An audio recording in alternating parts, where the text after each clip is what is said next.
Assalamualaikum warahmatullahi wabarakatuh. Perkenalkan, nama saya Ahmad Fauzan dengan NIM 2410911210017 dengan dosen pengampu Dr. Oski Liandri, Magister Kesehatan. Di sini saya akan menjelaskan tentang anatomi muskuloskeletal di regiotorakis dan membran superioris dan vascularisasi dan inervasi sistem muskuloskeletal. Definisi muskuloskeletal. Muskuloskeletal merujuk pada sistem dalam tubuh yang terdiri dari otot dan tulang, serta struktur pendukung seperti tendon, ligamen, sendi, dan jaringan ikat. Sistem ini berperan penting dalam menyediakan bentuk, stabilitas, dan gerakan bagi tubuh. Yang pertama, regiotorakis atau daerah dada. Regio ini terdiri dari tulang, otot, dan struktur pendukung yang berperan penting dalam melindungi organ vital dan memungkinkan pergerakan. Meskipun semua kostae bersendi dengan columna vertebratis, namun hanya 7 kostae pertama yang secara langsung berhubungan dengan sternum melalui tonjolan rawan, masing-masing cartilago costalis. Ketujuh iga tersebut dinamai iga sejati atau costae verae. 5 pasang iga sisanya adalah iga palsu atau costae spuriae. Kosta 11 dan 12 tidak berhubungan dengan lengkung cartilago, disebut costae fluctuantes. Tulang utama di regiotorakis adalah tulang rusuk atau costae yang berjumlah 12 pasang. Tulang rusuk ini melindungi organ-organ seperti jantung dan paru-paru. Yang kedua, sternum atau tulang dada yang terletak di tengah dada dan menjadi tempat menempelnya tulang rusuk bagian depan. Tulang rusuk bagian depan dibagi menjadi 3 bagian, yaitu manubrium, yaitu bagian atas sternum, berbentuk seperti pegangan pedang, corpus sterni, bagian tengah yang panjang, berbentuk seperti bilah pedang, dan processus siphoideus, bagian bawah yang kecil, dan berbentuk seperti tulang rawan. Sternum berfungsi sebagai tempat menempelnya tulang rusuk bagian depan. Kolumna vertebralis atau tulang belakang. Kolumna vertebralis terdiri dari 24 vertebra prakarsal, 7 vertebra cervicales, 12 vertebra thoracicae, 5 vertebra lumbaes, serta 2 bagian sinostotic, tulang santrum, dan tulang coccygenis. Vertebrae thoracicae berhubungan dengan 12 pasang costae. Fungsi kolumna vertebralis atau tulang belakang berfungsi untuk menopang berat tubuh, melindungi sumsum tulang belakang, dan memungkinkan tubuh bergerak. Itu ada otot dada. Otot-otot di regiotorakis termasuk otot interkorsal yang terletak di antara tulang rusuk dan berperan dalam proses pernapasan. Otot-otot ini terdiri dari otot interkorsal externus yang terletak di lapisan luar, berfungsi untuk membantu proses inspirasi atau menarik napas, dan otot intersal internus terletak di lapisan dalam, berfungsi untuk membantu proses ekspirasi atau menghembuskan napas. Otot interkorsal juga membantu menstabilkan tulang rusuk selama pernapasan. Yang kedua adalah otot diafragma. Otot diafragma adalah otot utama untuk pernapasan yang memisahkan rongga dada dan perut. Diafragma adalah otot berbentuk kubah yang memisahkan rongga dada dan perut. Otot ini merupakan otot utama untuk pernapasan. Saat berkontraksi, diafragma mendatar dan memperluas rongga dada, memungkinkan udara untuk masuk ke paru-paru. Itu ada otot pectoralis terletak di dada dan terdiri dari 2 bagian, yaitu pectoralis minor dan pectoralis major. Pectoralis major, otot besar yang membentuk sebagian besar dinding dada, berfungsi untuk menggerakkan lengan seperti saat mendorong atau mengangkat badan. Pectoralis minor adalah otot kecil di bawah pectoralis major, berfungsi menstabilkan skapula atau tulang belikat. Itu ada membran superioris atau tulang anggota gerak.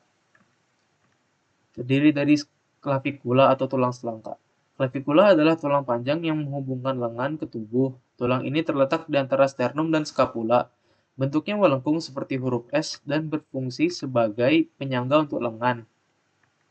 Skapula atau tulang belikat. Skapula adalah tulang berbentuk segitiga yang terletak di punggung atas. Tulang ini memiliki beberapa tonjolan seperti akromion, yaitu tonjolan yang menghubungkan skapula ke klavikula, dan processus coracoideus, tonjolan tempat menempelnya otot dan ligamen. Habis itu ada humerus.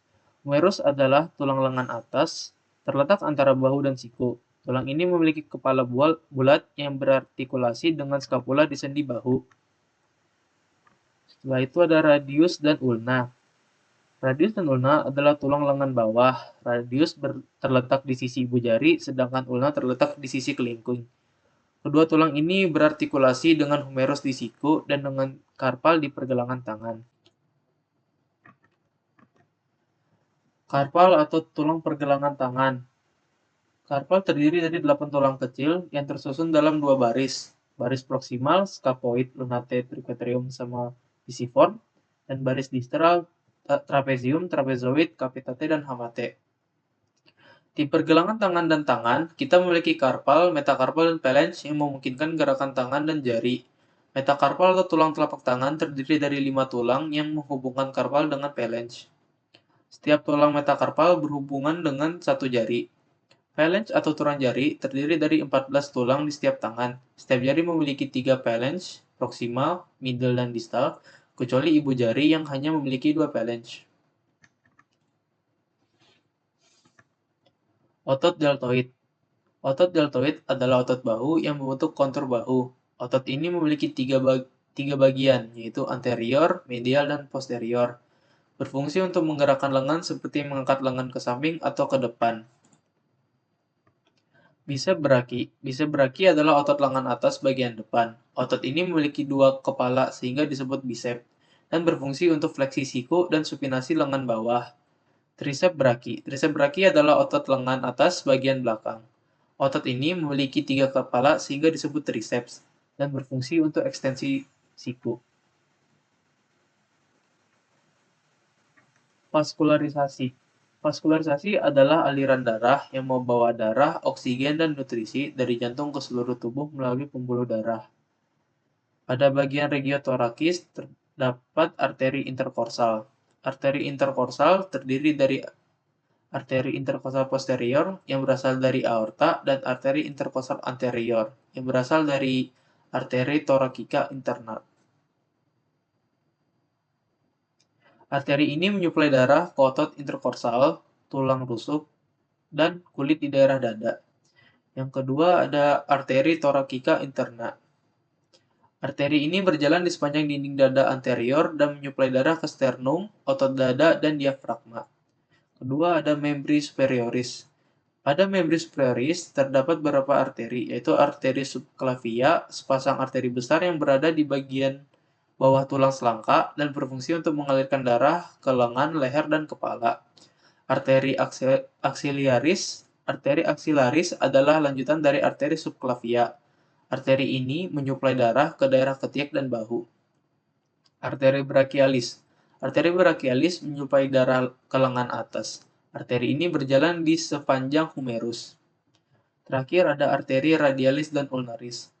Arteri radialis dan ulnaris adalah cabang dari arteri brachialis. Arteri radialis berjalan di sisi ibu jari lengan bawah, sedangkan arteri ulnaris berjalan di sisi kelingking lengan bawah. Inervasi. Inervasi adalah istilah yang digunakan dalam anatomi dan fisiologi untuk merujuk pada persarafan, yaitu penyediaan saraf ke suatu organ atau bagian tubuh. Pada regiotorakis terdapat saraf interkorsal. Saraf interkorsal terdiri dari 12 pasang saraf yang mempersarafi otot interkorsal dan kulit di daerah dada. Pada bagian membus superioris terdapat plexus brachialis. Plexus brachialis adalah jaringan saraf kompleks yang mempersarafi anggota gerak atas, terdiri dari saraf radialis, medianus, dan ulnaris. Pada saraf medianus, itu mempersarafi otot fleksor lengan bawah dan beberapa otot tangan. Saraf radialis mempersarafi otot ekstensor lengan dan lengan bawah. Saraf ulnaris mempersarafi otot-otot tangan dan memberikan sensasi ke jari kelingking dan setengah jari manis. Sekian penjelasan dari saya, terima kasih, dan mohon maaf jika ada salah kata.